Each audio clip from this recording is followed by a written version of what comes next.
What's going on, y'all? It's J Smo Reviews here, back at it again with another video, man. Bringing you guys, as you can see, my King of the Dot Massacre 6 Day 2 recap, man. Wanted to give my initial thoughts here, and as I said, after yesterday, which was a good first day, but I said the next day, it would have the battles that sold this card for people, the names that sold this card for people. And I can now say confidently after watching it, the battle of the weekend, maybe the two best battles of the weekend, came from day 2. The performance of the weekend, in my opinion, I know Rex is going to be in that convo, I can't be mad at that answer, but the performance of the weekend I thought also came from day 2. Just so many high moments. It was definitely the better day of the two cards, even though day 1 was already good. And for me, really solidifies this as currently the event of the year in 2024. So I'm going to have bar for bars coming out, some of these battles in more detail, but I just obviously want to give kind of like my first thoughts and with a couple rounds rewatch for some specific battles I had questions about. So it started out with EK versus City Towers. Had EK 2-1, if not 3-0 clear. Second, you could kind of debate, but EK was better throughout the battle. That was followed by another much more, both were dominant, but extremely dominant showing by Clone over Death the Kid. And I've told y'all Clone's been underrated this year.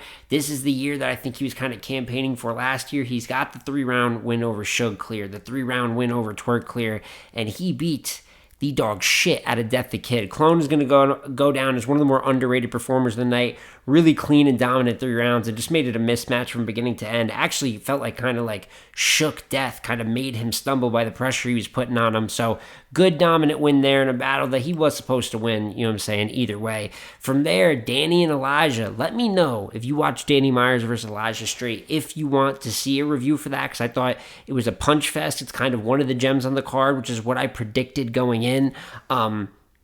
And I feel a little different than the masses because I see that most people have Danny 2-1, if not 3-0. And I think in the energy department, showing how to work a room, the performance aspect, something we gave Rex a lot of credit for on day 1, Danny definitely had that element. And if that's the difference, I can't be mad at that. You know what I'm saying? And he's punching with that, but I thought Elijah was mad creative. And Danny clearly got the second of this battle, but I thought the first and third were up in the air. And I found myself edging both rounds to Elijah straight. He had a couple clever bars. That's why I want to do the bar for bar low keys, because I thought they just had some creative material. But he said, I done made more enemies than Stan Lee. Big Marvel guy. I thought that was wildly clever. And he had a few bars like that where it's just a different way of thinking. Danny's second round angle about him sounding exactly like Nitty, it is never going to leave him. He's got the Nitty thing down to the mannerisms, but it's impressive, you know what I'm saying? He's got it down to the point that he's also very good at punching, just like the man. So I really did like his reference pool, and even though he ended his third a little abruptly, I did think he just had better material than Danny. He didn't choke. I didn't even think he stumbled much through the third like he did maybe earlier or around the second round of the battle. But I personally edged him the first and the third. I could see Danny 2-1. I could even see Danny Gentleman's. Like, it's 2 debatable rounds and 1 clear round. It could be argued a few different ways, but I was impressed. And like I said, one of the gems bar for bar of the night. And I was wrong. I was wrong about a lot of predictions. I'll tell you that right now. You want to know a constant theme about Massacre? J Smo was wrong about a ton of these predictions. Then it was Yoshi G versus Frak. I predicted Yoshi to win, and she was pretty good. Second and third, thought she was formidable, but Frak gave the hometown performance I expected from 40 bars. She was comfortable. First round, elite, like some of Frak's best material. Second, not too far behind. And then the third, I ended up giving to Yoshi, but even that round was debatable. Frak showed up. The whole calling her a hoe, but when these bullets go in you, it's still in the system bar. For anyone that saw that, I butchered it, but the in the system haymaker, that was one of the bars of the night, low key. So big win for Frak, and she needed that after a rough start to 2024. And then you get into the big matches, right? The big matches. So I'm not going to go in complete order here, right?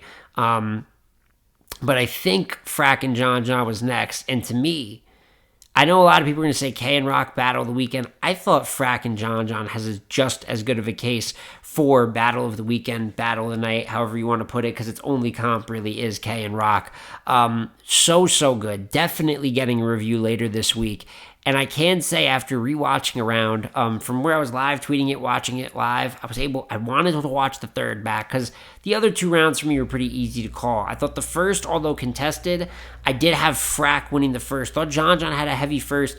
A lot of strategy with John counter-writing the Jewish angle before it got to him. Frak obviously had some rendition, going at it in the third, not as much as maybe some, including myself, even expected. I thought John also angled Frak down really all 3 rounds, but specifically in the second, which we'll talk about. But punch heavy in the first. I did like Frak's first more, though. I thought he angled comedy. I thought he did have bars in terms of barring out. I thought it was Frak's strongest round. And even though I did not like the way he ended it, he had like a funny, kind of comedy segment that didn't hit for me at the end of the first.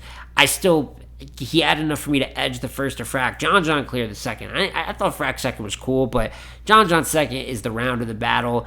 Bombing back-to-back, chaining haymakers together, moments, angling. I mean, he had the full skill set working. It was like his first versus Jones, like his first versus Calico. He just had these overpowering rounds this year. And then that leaves you with the third, which I still think is a very close round. I'm not mad. There's a lot of Frak 1 and 3, which is how I called it live that I'm seeing. But I got to be honest, after watching it back, I did like the way Frak closed his third, the Quainon to Don, and kind of, finally kind of flipping the Jewish angle, denying the Holocaust at John. And I thought he had some, he ended with the Mazel Tov stepping on the glass. But even though he had that kind of flurry at the end of his third, I didn't think the first half of his third, had some bars here and there. I didn't think it was as attacking as John's on the rewatch. And I had a feeling, which is why I didn't want to be definitive in calling it. I had how I felt on the first watch, but I can say I do understand why many people, and now including myself, have John winning the second and third round of this battle versus Frak. Like I said, shout out to Frak, still had a great performance, but John had one of the cleanest performances of the weekend and adds on another winner and great battle to what's been one of the best years of his career here in 2024. So obviously when it comes to Frak and John, you hear my praises. I plan on doing a more detailed review for it. So, what more happened in the night? Because I haven't even talked about who I thought was performance of the night. It wasn't John. I thought John was great. I didn't think he was, though. You have Sikh and Clips. This was Mr. Chuckles that showed up tonight. It wasn't Charlie Clips. It was Mr. Chuckles. Mr. Talk Through Your Round. It was nonsense. I'm not going to lie. Sikh was good. I don't think he was like top 5 performances of the weekend good, but his first, strong. Second, did what he had to do to win against the bullshit Clips was doing. And I thought his third, when he kind of talked to Clips' soul, did the whole multi leading to the whole, I haven't even had a punch yet and the crowd is still listening. I thought that was a good way to play off his straight rapping ability. Listen, you just got to handle business when you have some bullshit like what Clips is pulling here. I'm not going to do this whole this and that, and I'm so upset. He's going to be booked like 3 or 4 more times. He said he's going on a Cody run in 2025. People's eyebrows raised all of a sudden. Stop acting like we give a fuck. It does kill the footage a little bit. Unfortunate to see it, but all you can do is credit Sikh for his 3-0. Be like Clips, you lost 3-0 again, and then you move on with your day. You know what I'm saying? So Sikh clean Charlie up, little bit of a nonsense battle, and then you get to your final 2 battles of the night, and you get Pass versus Twork. We thought this would be a great battle, and we thought even in a world where Twork showed up great, like you'd still get a good Pass, and there's nothing good about it. There's nothing competitive. And it's crazy. Twork was like at 80 to 90%, let's say. Like, I didn't even feel like Twork energy-wise, in between stuff what he could do, like, in different pockets. I didn't feel like he even had to do all that. Just build up haymaker. Tailored third, though. And that's why I say, even at 80, 85%, Twork had the best 3 rounds that I watched this weekend. He was dynamite, and it was just a brutal beating all 3 rounds. I thought Pass's first was especially weak. He picked it up in the second and third. He had some clever lines here and there, but it was no match in the performance aspect. In the punching reference pool aspect, the haymaker difference is just, it was ugly. It was a body bag about as bad as any body bags you're going to see this weekend. And Pass didn't choke, didn't stumble or anything. Just one of those guys that's a very good talent on his own, even though it wasn't his best night in the office. And Twork just went berserk afterwards. And maybe I'll do a bar for bar on this one because that performance is just so good. There is so many quotables from a Twork battle like this. Definitely worthwhile of the King of the Dot debut. I thought his first and his third were better than his second, but his second was strong too. And he had the third round, have you grown up in the projects? a couple different things that he said. Do you pick up for scam likely? And when Pass said, no, I don't, he said, that's a lie. I saw you give 100 racks to a bill collector. Good fucking God, man. That was one of the bars of the night. But some would argue it's maybe not even Twork's best of the battle. It was just an assault all 3 rounds. And I mean, he just, listen, Pass is a legend in his own right, but he's now just for this battle, another just clear W in the resume of New Jersey Twork. And in my opinion, up there with Rex for like the sole best 3-round performances of the entire weekend. And what's that leave you with, man? Twork versus Bigg K, which I rewatched the second and third of this battle, because I'm not going to lie, I'm seeing a lot of Battle of the Year love. Changing, you know what I'm saying, kind of change the culture type of love. And I think that's overall the crescendo of like what's been a great healthy weekend for the culture. Great battles, focus on the battles, great commentary, everyone's on the timeline, the camaraderie between fans, battlers, just everyone's been involved, the energy's been great. And I do think that K versus Rock is a good battle. When I first watched it, and even to an extent now I have my disappointments in it a little bit. To be honest with you, both of their first I thought started very slow. So I mean, for a battle, people battle of the year, this and that, I expected a bit more from both of their first. The round differential here makes the replay value in terms of. I mean, Twork had some long ass rounds, and when I realized even the second and the third, Bigg K is like 4 or 5 minute rounds. Very, formidable for a matchup like this. Rock's. I didn't time it, but Rock, it felt like wrapped at least 7 to 8 minutes every round. His first, I would have to guess, is around the 10-minute mark, if not a little over, which in terms of judging it makes it a bit of a pain in the ass, but I do think, especially in the rewatch, the battle gets better as it goes. I think both of their seconds are great.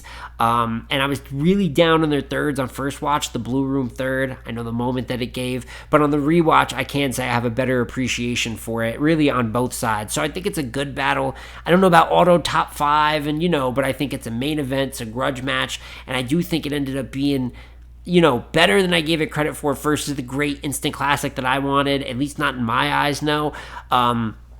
But you got to respect it because in many ways this is still battling at the highest level. Twork using, the rapping ability, the multi-syllabic pockets to his advantage. I thought K angled at times, jumped through angles a little too fast. I think sometimes you can run through topics. His first might have been an example of that. Although I still thought he had good content in there. I don't think anyone had a bad round, just lighter than what you might expect from a matchup of this nature. But in terms of how I called it, because obviously detail-wise, I'll have the bar-for-bar review out for you guys first out of any of these battles, but I gave the first round to Twork. I gave the third round to Bigg K by an edge, and the second round, very close. I do still think it's a debatable battle, but I did edge the second round of the battle to Twork. And overall gave the battle to Rock 2-1 first and second. And I think K's second is his best round. I thought the way that, after first that, I'm not going to say it's all over the place, but left something to be desired. I thought he had an elite second round. I thought he punched great. I thought he used comedy angles to break down kind of like some of the more ridiculous bars Rock's had in his career, which we've seen people do, but K did a very good job at selling it and executing it. Going into the almost fight angle again, but into, more of, I think that was the round where he had the fake life imitates art and you're obsessed with fake fights. I thought that bar that he had was incredible. I thought he was punching with consistency, angling with consistency, and then to end his second, he did have the showing off, you know what I'm saying? The baldy, which is an incredible moment. Turning into the Blue Room was an incredible moment as well. So I have more praises. Like I said, I came on here, thought I was going to be a lot more harsh. I was talked into, given the rewatch before I did the recap, and it definitely does it more justice. I really like K's second and third, so I could see that argument for Bigg K. I'm seeing a little bit of Bigg K 2-1 second and third, and I could definitely see the argument for it. But listen, Rock, even though I did not like just the time gauging, as I kind of brought up, I wasn't the biggest fan of that, especially when you have the inefficient moments. I thought his first was very, very up and down, but just kind of since K's first was light, he won off of just sheer content. In the second, I thought he cleaned that up though, and I think his second is an impressive round. It's what I wanted, is a very impressive Rock second, even though I didn't like I didn't really like the Ken, he took the Ken scheme that Ward tried to use against K, which I didn't even like what did it then. So I didn't like that. And the pig flips, I actually like the pig Latin bar, but like that first little chunk of rocks, like maybe the first fifth of his round, I wasn't a fan of the concepts, but from there, I thought he took off, and you could even debate the third for him. He went heavy on the wrestling bars, but that's my first initial breakdown of it, is that I do think it is a very good battle, and I have to give credit to be a main event at the end of both of these days and to satisfy the culture the way that they did. And even when there was the almost fight, to kind of turn around, and even though the intensity dropped maybe a little bit more than my liking, they ended up having some of their better material. So it's not always about having to like fake the funk and act like we're going to kill each other up here, especially if it's starting to fuck up the battle itself. And they were able to focus on the objective and really put a good cap to the end of an extremely successful event here. More on the way. So please let me know in the comments down below, guys. What battles do you want reviewed? I plan on doing Twork versus K first. Do you want to see Pass and Twork? Maybe I'll do Frak and John second. Do you want to see something like Danny and Elijah, or any of the day one stuff? Chilla and Rex, Mike P and Real Deal. Please let me know the battles that you want to see me review in the comment section down below. But this is my full review here for King of the Dot Massacre 6. Like I said, my pick right now for Event of the Year in 2024. And also let me know in the comments if you guys agree. But it's been J Smo Reviews again here. Like, comment, subscribe. I'm going to catch you on the next one, man. Peace.